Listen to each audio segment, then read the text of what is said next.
Bom dia, queridos amigos e irmãos na fé, graça e paz do nosso Senhor Jesus Cristo possa estar com todos nós.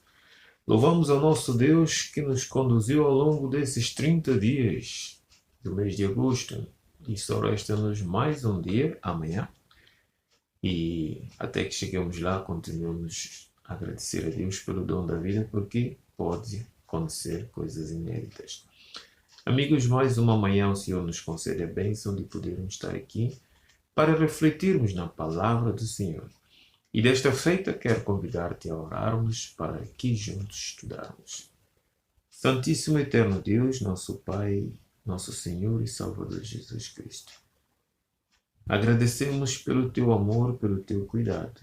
E aqui queremos pedir pela fé em Cristo Jesus, que o teu Espírito seja nos concedido para a compreensão da tua palavra, da reflexão que temos para hoje.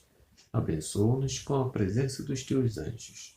Em nome de Jesus te agradecemos. Amém.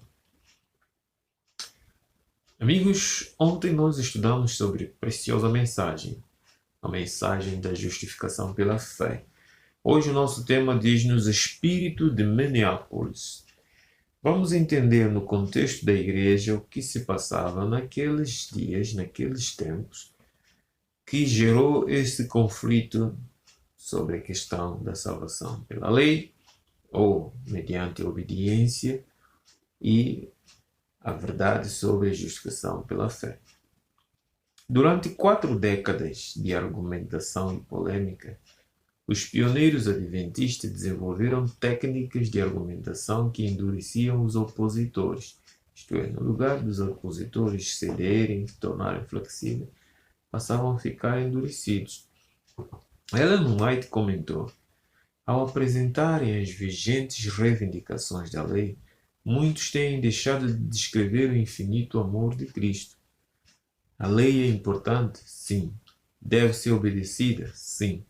Mas o amor de Cristo está acima da lei. Porque a primeira coisa que Cristo nos pede é que nós o amemos e que creiamos no seu amor. Ele nunca exige nenhum pecador obediência sem primeiro que conheça o seu amor e aceite o seu amor pela fé e comece a amá-lo. Depois de nós amarmos e termos relacionamento com Cristo, Cristo diz: se me amardes, guardareis os meus mandamentos. Mas os adventistas, nos primórdios, estavam vincando sobre a questão das reivindicações da lei, que é algo certo, mas era preciso entender de que a primeira coisa que nos leva a um relacionamento de obediência para com Deus é o seu amor. Durante a Assembleia da Conferência Geral de 1888, em Minneapolis, esse espírito controverso manifestou-se nos debates internos, criando desarmonia. Ellen White qualificou essa situação como o espírito de Minneapolis, ou o espírito farisaico, porque os fariseus no tempo de Jesus também estavam centralizando a mente ou centralizavam a salvação no contexto da obediência da lei, quando que a salvação era centrada pela fé nos méritos de Jesus Cristo. Por isso que Jesus Cristo várias vezes citou para eles: misericórdia quero, e não sacrifício. O que aconteceu foi um choque de personalidades. 4 responsáveis entraram em conflito nesta Assembleia, no decorrer desta Assembleia de 1888. George Butler, que era presidente da Conferência Geral, 54 anos, e Uriah Smith, que era editor da Review, tinha 56 anos, que representavam a velha guarda conservadora em Battle Creek. Hillette Wagner, 33 anos, jovem, e Alonzo Jones, de 38 anos, 2 jovens pastores da Califórnia, editores da Signs of the Times e American Sentinel of Religion Liberty. Esses 4 elementos entraram em choque porque o George Butler e o Ian Smith tinham o ponto de vista de salvação pela obediência. E Wagner e Johnny compreenderam claramente através da Sagrada Escritura que a nossa salvação é baseada na fé nos méritos de Jesus Cristo. Somos salvos pela fé em Cristo Jesus, mediante sua graça. No contexto social e político daquela época, da década de 1880, a discussão de questões teológicas, a intervenção de Ellen White e a suspensão de conspiração potenciaram, né, a radicalização de posições e o ambiente explosivo na Assembleia. Né? Qual era a situação política? Neste período, na situação política e social daquele tempo, estava em desenvolvimento, ou podemos dizer, estava em âmago a legislação dominical e a perseguição foram reais e crescente na Califórnia, principalmente na Califórnia. E noutras cidades também, noutros estados como Arkansas e Tennessee. Adventistas, incluindo pastores, foram perseguidos, multados, presos e alguns condenados a trabalhos forçados como criminosos comuns.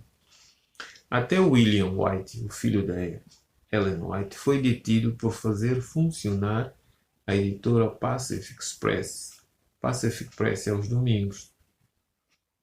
O clima-se na agitação da questão dominical foi quando o senador H.W. Blair propôs no Senado em 21 de maio de 1888 um projeto de lei dominical nacional e 4 dias depois submeteu uma proposta de emenda à Constituição dos Estados Unidos da América, cristianizando o sistema público do ensino da nação.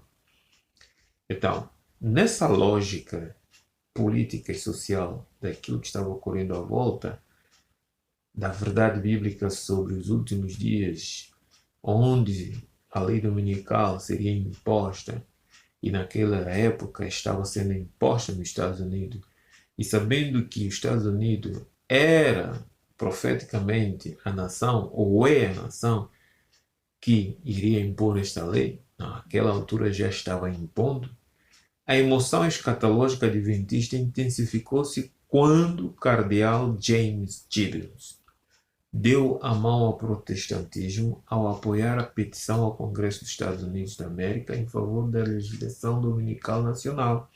Isso agudizou. Para os adventistas da época, as profecias cumpriam-se. Tudo estava se cumprindo. A liberdade norte-americana estava a colapsar e o fim do mundo iria acontecer. Provavelmente, sim. Se eles compreendessem a verdade sobre a justificação pela fé, noutros argumentos da Sra. White é dito que o Espírito de Deus desceria e o mundo seria evangelizado e Cristo viria sim. Então, nesse contexto político e social que a igreja estava vivendo, daí que a interpretação profética com a identidade dos 10 reinos em Daniel 7, qual a espécie da justiça necessária para a salvação, a controvérsia sobre a lei em Gálatas, moral ou cerimonial, tornou-se vital para os dois líderes da Conferência Geral, Battle e Smith, imaginando que os jovens obreiros punham em causa os pilares da igreja. Eles analisaram e pensaram que, não, eles estão a trazer a doutrina da justificação pela fé, que somos salvos pela fé e não pela obediência à lei, sabendo que a lei dominical está diretamente em contradição com a lei de Deus, e a profecia bíblica indicava que os que permaneciam fiéis e obedientes à lei de Deus, esses iriam vencer a besta e a sua imagem, né? De acordo com Apocalipse capítulo 13. Então, surge na mente desses líderes da igreja de que esses jovens Wagner e John estão trazendo uma doutrina que põe em causa o pilar da igreja. Mas não era bem isto. A questão era que, mesmo essa lei do sábado, para obedecer, era necessário que nós fôssemos salvos pela fé, mediante os méritos de Cristo. Porque no final da história, como nós estamos já presenciando, a lei dominical virá. Quem permanecerá em pé? Aqueles que foram salvos pela fé em Cristo, que creram no seu amor, lavaram as suas vestiduras no sangue do Cordeiro, se purificaram e santificaram de todo o mal, e então esses alcançarão vitória sobre a besta. Ellen White apelava nesta reunião: queremos a verdade como ela é em Jesus. Queremos ser preenchidos com toda a plenitude de Deus e ter a mansidão e a humildade de Cristo. Porque só com humildade e mansidão, só com a verdade toda ela como é em Cristo, então poderia o Evangelho ser pregado. Poderia todos compreender o grande amor de Jesus. Meu querido amigo, muitas vezes nós enfrentamos situações como essa, que alguns de nós, vendo o perigo que às vezes a igreja corre nos nossos dias, a tendência às vezes é apelarmos a um ponto doutrinário que realça de acordo com os acontecimentos que ocorrem nos nossos dias e às vezes desfocarmos a essência da salvação. Daí que é preciso nós estudarmos a palavra de Deus e compreendermos a palavra de Deus tal como ela é em Jesus, para que nós não possamos cair nas discrepâncias doutrinárias.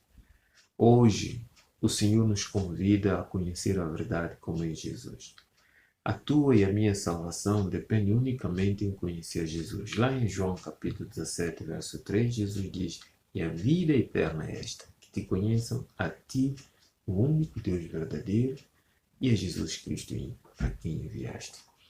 Que o Senhor possa te abençoar e te fortalecer. Amanhã continuaremos a estudar sobre essas questões para entrarmos mais no âmago da situação e desvencilharmos este assunto que estava sendo uma barreira, uma entrave para o povo de Deus no passado.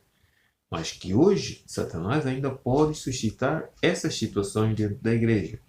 Mas precisamos estar firmes e alicerçados em toda a verdade que está em Cristo Jesus. Ele próprio, Jesus, disse: eu sou o caminho, a verdade e a vida. Que o Senhor te abençoe. Tenha um dia feliz na presença do Senhor. Vamos orar. Santíssimo e eterno Deus, nosso Pai e Salvador Jesus Cristo, obrigado por esta graça maravilhosa. Obrigado, Pai, porque o inimigo procurou destabilizar o teu povo, mas o Senhor teve a sua serva ali firme para ajudar, para auxiliar. E hoje nós temos este povo crescendo, temos esta verdade firme e inabalável em Cristo Jesus. Obrigado porque nós somos salvos pelos méritos de Cristo e não pela nossa obediência. A obediência é o resultado de nós amarmos a Ti. Ensina-nos a amar-te, para que, ao obedecermos, não possamos ver que estamos obedecendo para ser salvos, mas porque pela fé, mediante a graça de Cristo, nós já estamos salvos em Jesus. Dá-nos um dia na Tua paz, suplicamos e agradecemos, em nome de Jesus. Amém. Prezado amigo, amanhã estaremos aqui de volta e até lá tenha um bom dia de trabalho, um abraço à sua família, Deus te abençoe.